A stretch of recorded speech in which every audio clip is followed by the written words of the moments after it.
ഇത് ഈ മാല മൗലൂദ് റാത്തീബൊക്കെ കഴിച്ചാൽ നമ്മുടെ ഒരുപാട് രോഗങ്ങൾ മാറുമെന്നാണ് പറയുന്നത്. ഇപ്പോ ബദർമാലയിൽ പറയാം, ദാഹം വിഷപ്പോക്കോ ഡുമ തളർച്ചയോ തടിയിൽ മാറലോ ജിൻ ശൈത്താൻ ചതിയാലേ ദേഹം വലഞ്ഞോനെ പേരിനെ ചൊല്ലുകിൽ തീരും മുനമേശി പയാകും എന്നോവർ എന്നും കൊടുമ മികന്തോരു ദിനത്തിൽ ഇവരെ വിളിച്ച് ദുആനെങ്കിൽ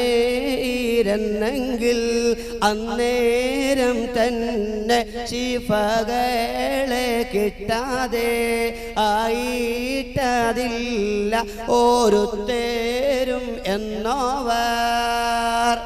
ബദർമാലയിൽ പാടിയതാ. എന്താ ഇതിന്റെ അർത്ഥം? ഇതിന്റെ അർത്ഥം ചില ആളുകൾക്ക് ചിലത് കാര്യങ്ങൾ പിടുത്തം കിട്ടൂല. ഈ മാലിന്റെ റാത്തീബിന്റെ ഒക്കെ കാര്യം തരങ്ങള് ഒരു മിക്സ്ഡ് ആണ് എന്ന് പറഞ്ഞാൽ അറബിയും മലയാളവും അതുപോലെ തന്നെ പല ഭാഷകൾ കൂട്ടി യോജിപ്പിച്ചുകൊണ്ട് ആളുകൾക്ക് മനസ്സിലാവും വേണം.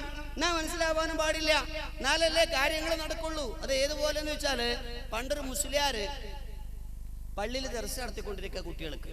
ഇപ്പോൾ എല്ലാവരും ദർസിൽ ഇരുന്നിട്ട് പഠിക്കാം. അതിനിടയിൽ കുറച്ച് ആളുകൾ 1-2 പേര് നിസ്കരിക്കാൻ വേണ്ടി വന്നു. നമസ്കരിക്കാൻ വേണ്ടി വന്നപ്പോൾ അവർ പള്ളിയുടെ മേലെയാണ് നമസ്കരിക്കാൻ വേണ്ടി പോയത്. നമസ്കാരം കഴിഞ്ഞ് ഈ 2 പേരും കൂടി തമ്മിൽ എന്തോ ഒരു കശവിശയായി, ഭയങ്കര ചുരുക്കി പറഞ്ഞാൽ അടിയായി, പള്ളിയിൽ അടിയായി. ഈ ശബ്ദം കേട്ട് ഉസ്താദ് പോയി നോക്കിയപ്പോൾ ഇവർ 2 ആൾ ഭയങ്കര അടിപിടിയാണ്.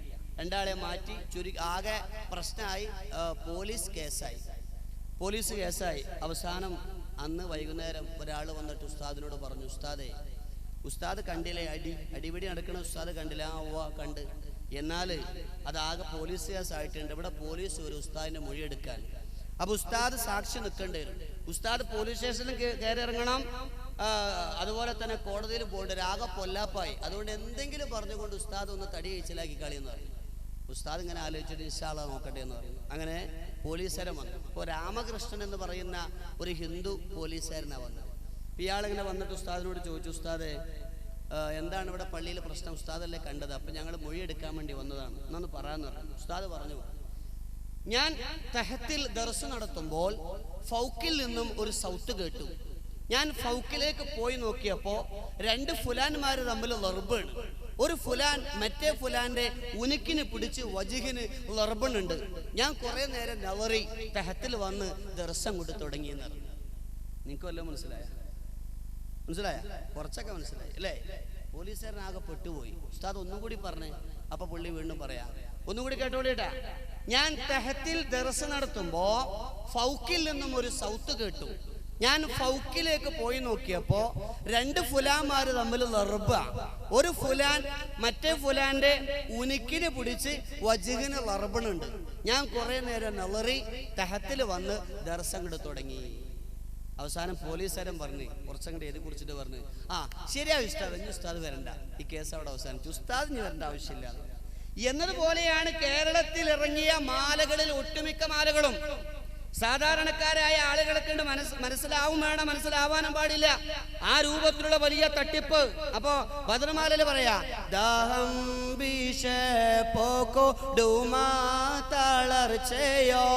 ആർക്കെങ്കിലും ദാഹം അല്ലെങ്കിൽ വിശപ്പ് അല്ലെങ്കിൽ തളർച്ച, ശക്തമായ തളർച്ച, തടിയിൽ മറവോ ജിൻ ശൈത്താൻ ചതിയാലോ, ശരീരത്തിൽ രോഗമോ അല്ലെങ്കിൽ ജിന്ന് കയറി ശൈത്താൻ കയറി എന്നൊക്കെ കേട്ടിട്ടില്ലേ? ഇപ്പൊ നമ്മളത് കേട്ടുകൊണ്ടാണ് നടക്കരുത്. അപ്പൊ ഒരാളെ വേത്തി ജിന്ന് കയറി ശൈത്താൻ കയറി അങ്ങനെയൊക്കെ ഉണ്ടായാൽ ഈ ബദർമാല പാട്ടങ്ങൾ പാടിയാൽ ആ പാടി തീരുന്നതിന് മുമ്പ് അവന്റെ എല്ലാ പ്രശ്നവും തീരും. ഒരു രോഗവും പോവും, ഓനെ മേത്തുനിന്ന് ശൈത്താനും ചാടിപ്പോവും, എല്ലാ കാര്യങ്ങളും പോകുന്നു. ഇതാണ് മുസ്ലിം സഹോദരങ്ങളെ പഠിപ്പിക്കുന്നത്. അപ്പൊ സാധാരണക്കാരായ ആൾക്കാരെ അവസ്ഥ എന്താ? അവർക്ക് രോഗം മാറണം, അവർക്ക് അസുഖം മാറണം, അവർക്ക് പ്രശ്നങ്ങളൊക്കെ തീരണം. ഇത് തീരാൻ എവിടെ പോയാലും വേണ്ടില്ല, ആ രൂപത്തിലേക്ക് അവരെന്ത് ചെയ്യും? മുന്നോട്ട് പോകുമെന്നുള്ളതാണ്. അതുകൊണ്ട് മാന്യ മുസ്ലിം സഹോദരങ്ങളെ, ഈ മാലയും മൗലൂദും റാത്തീബും ജനങ്ങള് പ്രവാചകൻ പഠിപ്പിച്ചിട്ടില്ല എന്ന് മാത്രമല്ല, ഇത് പാടിയില്ലെങ്കിൽ മുസീബത്തുണ്ടാകും, ഇത് ചൊല്ലിയാൽ രോഗങ്ങൾ മാറും, ഇത് ചൊല്ലിയവർക്ക് സ്വർഗത്തിൽ മണിമേടയുണ്ട് എന്നൊക്കെ പറഞ്ഞുകൊണ്ട് സാധാരണക്കാരായ ആളുകളെ വഞ്ചിക്കുമ്പോൾ സഹോദരങ്ങളെ നിങ്ങൾ മനസ്സിലാക്കണം, ഇത് തീർച്ചയായും ഇസ്ലാമിക വിരുദ്ധമാണ്. ഈ കാര്യങ്ങളൊക്കെ ഇപ്പൊ നമ്മുടെ നാട്ടിലൊക്കെ ഉള്ള മാലകളും മൗലൂദുകളൊക്കെ ഒന്ന് നമ്മൾ പരിശോധിക്കാം. അപ്പൊ മൗലൂദ് നമ്മുടെ നാട്ടിലെ ഏറ്റവും പ്രചാരത്തിലുള്ള ഒരു മൗലൂദാണ് ഇത്, മങ്കൂസ് മൗലൂദ്. ആ മങ്കൂസ് മൗലൂദില് വളരെ വ്യക്തമായി അള്ളാഹുവിന്റെ പരിശുദ്ധ ഖുർആനെ പരിഹസിക്കുന്ന, വിശുദ്ധ ഖുർആനിന്റെ എതിരുകൾക്ക്. അപ്പൊ ഇത് ഈ ആദ്യം മൗലൂദ് പാടുന്ന മുമ്പ് ഒന്ന് ചൊല്ലും. അതിന് ഞങ്ങളവിടെയൊക്കെ ഹിക്കായത്ത് എന്നാ പറയാ, ഇവിടെ എന്താ പറയാന്ന് എനിക്കറിയില്ല. ഇത് ആദ്യം ഒന്നിങ്ങനെ ഒന്ന് വിശദാക്കി ഒരു ഉസ്താദ് അവർ അൽഫാത്തിയ വിളിക്കും ആദ്യം. അതല്ല ഏറ്റവും വലിയ രസം, ഒരു അൽഫാത്തിയ പാർസലാക്കാനുണ്ട്. ഇലാ ഹദ്റത്ത് റൂഹി നബിയിനാ മുഹമ്മദ് സല്ലല്ലാഹു അലൈഹി വസല്ലം وإلى حضرة أصحاب البدريين والحديين والخندقيين والخيبريين والحنينيين والتبوكيين وسائر الصحابة والكرابة كلهم أجمعين وإلى حضرة الشيخ محي الدين عبد القادر الجيلاني قدس الله سره العزيز وإلى حضرة السيد أحمد الكبير الرفاعي قدس الله سره العزيز. ഇങ്ങോട്ട് തുടങ്ങിയിട്ട് കേരളത്തിന്റെ കാസർഗോഡ് മുതൽ കന്യാകുമാരി വരെ പേരറിയുന്നതും പേരറിയപ്പെടാത്തതുമായ സകല മക്ബറുകളിലേക്കും ഒരു ഫാത്തിഹ അങ്ങോട്ട് പാർസലാക്കും. ഇതാണ് ആദ്യം ഇവർ ചെയ്യുക. അപ്പൊ പൊന്നാനിയിൽ ചില സ്ഥലത്ത് ഇതിന് പേരൊന്നുമില്ല. ഈ ജാറത്തിൽ കിടക്കുന്ന ആളുകളുടെ പേരെന്താന്ന് പോലും ചില സ്ഥലങ്ങളിലില്ല. പൊന്നാനിയിലുണ്ട്, ഞങ്ങളെ തൊട്ടടുത്തൊരു പള്ളിയുണ്ട്, സിയാറത്ത് പള്ളി എന്ന് അറിയപ്പെടുന്നത്. സിയാറത്ത് പള്ളി എന്ന് പറഞ്ഞാൽ സിയാറത്ത് ചെയ്യുന്ന പള്ളി എന്നുള്ള അർത്ഥത്തില്. അപ്പൊ അവിടെ ഒരു ഷെയ്ഖിന്റെ മക്ബറയുണ്ട്. ആ കിടക്കണ ഷെയ്ഖിന്റെ പേരെന്താണെന്ന് അവിടെയുള്ള ആളുകൾക്ക് അറിയില്ല. അപ്പൊ കുറച്ചു കാലം മുമ്പ് ഞാനൊക്കെ പള്ളിയിൽ പോണ സന്ദർഭത്തില് അവിടുത്തെ പള്ളിയിലെ ഖത്തീബ് വെള്ളിയാഴ്ച ഇതുപോലെ നമസ്കാരം കഴിഞ്ഞിട്ട് അൽഫാത്തിയ വിളിച്ചിട്ട് അവസാനം പുള്ളി ഈ ഇലാ ഹദ്റത്തിലേക്ക് വിളിക്കണ വൈലാ ഹദ്റത്ത് സിയാറത്തും പള്ളി ഖദ്ദസല്ലാഹു സിറഹുൽ അസീസ്.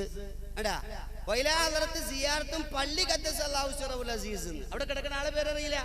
അപ്പൊ ഈ ഫാത്തിയൊക്കെ വിളിച്ചുകൊണ്ടാണ് ഇത് തുടങ്ങുമ്പോ ഫസ്റ്റ് ഈ മങ്കൂസ് മൗലിദിലുണ്ട് സുബ്ഹാനല്ലദീ അത്ലാ ഫീ ശഹ്രി റബീഉൽ അവ്വൽ ഖമറ നബിയുൽ ഹുദാ വഔജദ നൂറഹു ഖബ്ല ഖൽഖിൽ ആലമി വസമ്മാഹു മുഹമ്മദാ. അപ്പൊ ആൾക്കാര് കൂട്ടം കൂടിയ ആൾക്കാരൊക്കെ മുഹമ്മദാ എന്ന് കേൾക്കുമ്പോ സല്ലല്ലാഹു അലൈഹി വസല്ലം, ആമിന എന്ന് കേൾക്കുമ്പോ റളിയല്ലാഹു അൻഹ, നൂഹിന് കേൾക്കുമ്പോ അലൈഹിസ്സലാം, ഇബ്രാഹിം കേൾക്കുമ്പോ അലൈഹിസ്സലാം. ഇതൊക്കെ നല്ല പേര് തന്നെ, അപ്പൊ നല്ല കാര്യങ്ങൾ തന്നെ. ഇതാണ് സാധാരണക്കാരായ ആളുകൾ മനസ്സിലാക്കി വെച്ചിട്ടുള്ളത്. എന്നാൽ ഈ മൗലൂദിന്റെ തുടക്കം തന്നെ പറയുന്നത് എന്താ? ഈ പ്രപഞ്ചം സൃഷ്ടിക്കുന്നതിന് മുമ്പ്, ഈ പ്രപഞ്ചം സൃഷ്ടിക്കുന്നതിന്റെ 2000 വർഷം, ആദം നബി അലൈഹി സ്വലാമിനെ സൃഷ്ടിക്കുന്നതിന്റെ 2000 വർഷം മുമ്പ് അള്ളാഹുവിന്റെ പ്രവാചകന്റെ പ്രകാശത്തെ സൃഷ്ടിച്ചിട്ടുണ്ട്, അള്ളാഹിന്റെ റസൂലിന്റെ പ്രകാശത്തെ സൃഷ്ടിച്ചിട്ടുണ്ട്. ഇതാ ഇവിടെ പറയുകയാണ്. എന്താ പറയുന്നത്? കാല വറുവിയാൻ നബി സല്ലല്ലാഹു അലൈഹി വസല്ലം, എന്നിട്ട് അന്നഹു കാല കുന്തു നൂറൻ ബൈന യദയില്ലാഹി അസ്സ വജല്ല ഖബല അൻ യഖ്ലുക ആദമ ബിഅൽഫി ആമിൻ യുസബ്ബിഹുല്ലാഹു ദാലിക നൂറു വതുസബ്ബിഹുൽ മലായികതു ബിതസ്ബീഹി ഫലമ്മ ഖലഖല്ലാഹു തആല ആദം അലൈഹിസ്സലാം അൽകാ ദാലിക നൂറ ഫീ തീനതിഹി ഫഹബതനി അല്ലാഹു ഫീ സുൽബി ആദം ഇലൽ അർളി എന്ന് പറഞ്ഞുകൊണ്ട് ഇങ്ങനെ വിളമ്പ. എന്താ പറഞ്ഞതിന്റെ അർത്ഥം? ലോകം പടക്കുന്നതിന്റെ 2000 വർഷം മുമ്പ് പ്രവാചകന്റെ പ്രകാശത്തെ സൃഷ്ടിച്ചു. എന്നിട്ടോ ആദം നബി അലൈഹി സ്വലാത്തു വസ്സലാമിനെ സൃഷ്ടിച്ചപ്പോ ആദം നബിനെ മണ്ണോണ്ടാണല്ലോ ഉണ്ടാക്കിയത്. അപ്പൊ ആദം നബിനെ ഉണ്ടാക്കാൻ വേണ്ടി മണ്ണിങ്ങനെ കുഴക്കണേന്റെ ഇടയില് അള്ളാഹിന്റെ റസൂലുള്ളാഹിന്റെ പ്രകാശം അങ്ങോട്ട് കയറ്റി കൊടുത്തു. എന്നിട്ട് ആദം നബിനെ സൃഷ്ടിച്ചപ്പോ അള്ളാഹിന്റെ പ്രവാചകന്റെ പ്രകാശം എവിടെ ഉണ്ടായിരുന്നു? ആദം നബിയുടെ മുതുകത്തുണ്ടായിരുന്നു. എന്നിട്ടോ ആദം നബി എന്ത് ചെയ്തു? ആദം നബിയെ സ്വർഗത്തിലാണ് സൃഷ്ടിച്ചത്. ആദം നബി അലൈഹി സ്വലാത്തു വസ്സലാമിനെ അള്ളാഹ് വിലക്കപ്പെട്ട കനി ഭുജിച്ചതിന്റെ പേര് സ്വർഗത്തുനിന്ന് പുറത്താക്കി. ആ ഭാഗം ഇവിടെ പറയാ. അങ്ങനെ പുറത്താക്കിയ ആദം നബി എന്താ ചെയ്തത്? അലാ ഹുവല്ലദീ തവസ്സല ബിഹി ആദം വഫ്തഖറ ബികൗനിഹി വാലിദാ. ആദം നബി അലൈഹി സ്വലാത്തു വസ്സലാം പ്രവാചകൻ അഥവാ വരാനിരിക്കുന്ന അള്ളാഹുവിന്റെ പ്രവാചകനായ മുഹമ്മദ് റസൂലുള്ളാഹി സ്വല്ലല്ലാഹു അലൈഹി വസല്ലമ തങ്ങളോട് തവസ്സുൽ ചെയ്ത് പ്രാർത്ഥിച്ചു. പ്രവാചകനെ തവസ്സുലാക്കിക്കൊണ്ട് ആദം നബി അലൈഹി സ്വലാത്തു വസ്സലാം പ്രാർത്ഥിച്ചു. ഇതാണ് മങ്കൂസ് മൗലൂദിലെ ഒന്നാമതായി തട്ടിവിടുന്ന ഏറ്റവും പച്ചക്കള്ളം അല്ലേ? ഇതൊക്കെ പറയുന്നത് റസൂല് പറഞ്ഞു എന്ന് പറഞ്ഞുകൊണ്ടാ. നോക്കൂ നിങ്ങൾ സഹോദരങ്ങളെ, ആദം നബി അലൈഹി സ്വലാത്തു വസ്സലാമിനെ സൃഷ്ടിച്ചപ്പോൾ ആദം നബി അലൈഹി സ്വലാമിന്റെ മുതുകത്തി പ്രകാശം ഉണ്ടായതുകൊണ്ട് ആ പ്രവാചകനോട് ആദം നബി തവസ്സുലാക്കി പ്രാർത്ഥിച്ചത് കൊണ്ടാണത്രേ ആദം നബി അലൈഹി സ്വലാത്തു വസ്സലാമിന്റെ തൗബ അള്ളാഹ് സ്വീകരിച്ചത്. എന്നാൽ നോക്കൂ നിങ്ങൾ, അള്ളാഹുവിന്റെ പരിശുദ്ധ ഖുർആൻ വളരെ വ്യക്തമായ കാര്യം നമ്മോട് പറയുന്നുണ്ട്. മഹാനായ ആദം നബി അലൈഹി സ്വലാത്തു വസ്സലാമിനെ കുറിച്ച് ഫതലക്കാ ആദമു മിർ റബ്ബിഹി കലിമാത്തിൻ ഫതാബ അലൈഹി ഇന്നഹു ഹുവത് തവ്വാബുർ റഹീം. ഫതലക്കാ ആദമു മിർ റബ്ബിഹി കലിമാത്തിൻ, ആദം നബി അലൈഹി സ്വലാം തന്റെ രക്ഷിതാവിൽ നിന്ന് ചില വചനങ്ങൾ ഏറ്റെടുത്തു. ആ വചനങ്ങൾ മുഖേന അള്ളാഹുവിനോട് പശ്ചാത്തപിച്ചു. അള്ളാഹു സുബ്ഹാനഹു വ തആല അദ്ദേഹത്തിന്റെ പശ്ചാത്താപം സ്വീകരിച്ചു, അദ്ദേഹത്തിന് പാപമോചനം നേടിക്കൊടുത്തു. ഇതാണ് വിശുദ്ധ ഖുർആൻ 2-ാം അധ്യായം സൂറത്ത് ബക്കറയുടെ 37-ാമത്തെ വചനത്തിലൂടെ അള്ളാഹ് പറയുന്നത്. ഈ ഖുർആൻ ആയത്തിന് എതിരാണ് മങ്കൂസ് മൗലൂദിലെ തുടക്കത്തിൽ തന്നെ പറയുന്ന തട്ടിവിടുന്ന ഈ വാക്കുകളിലൂടെ പറയുന്നത്. അതുകൊണ്ട് മാന്യ മുസ്ലിം സഹോദരങ്ങളെ, ഇത് പച്ചക്കള്ളമാണ്, ഇത് ഖുർആനിനെതിരാണ്. പ്രവാചകന്റെ മേൽ പച്ചക്കള്ളം കെട്ടിച്ചമക്കുകയാണ്. ഇവിടെ ഇവർ ആലോചിക്കണം, മാന്യ മുസ്ലിം സഹോദരങ്ങൾ ആലോചിക്കണം. അള്ളാഹുവിന്റെ പ്രവാചകൻ പറഞ്ഞു, മൻ കദബ അലയ്യ മുതഅമ്മിദൻ ഫൽയതബവഅ മഖഅദഹു മിനന്നാർ.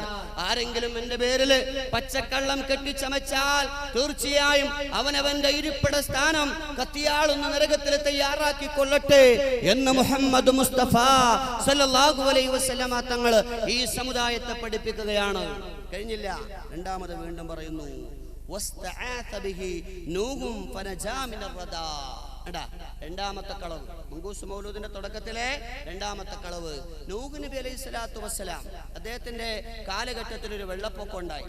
ആ വെള്ളപ്പൊക്കം ഉണ്ടായപ്പോ സത്യത്തിൽ നൂഹ് നബിയും ആ വെള്ളത്തിൽ മുങ്ങി മരിക്കേണ്ടതായിരുന്നു. പക്ഷെ നൂഹ് നബിയുടെ മുതുകില് അള്ളാന്റെ റസൂലിന്റെ പ്രകാശം ഉണ്ടായിരുന്നു.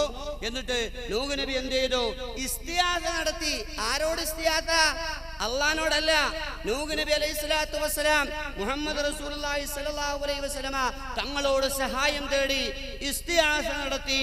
അങ്ങനെ ആ ഇസ്തിആസ മുഖേനയാണ് നൂഹ് നബി അലൈഹി സ്വലാം വെള്ളപ്പൊക്കത്തിൽ നിന്ന് രക്ഷപ്പെട്ടത്.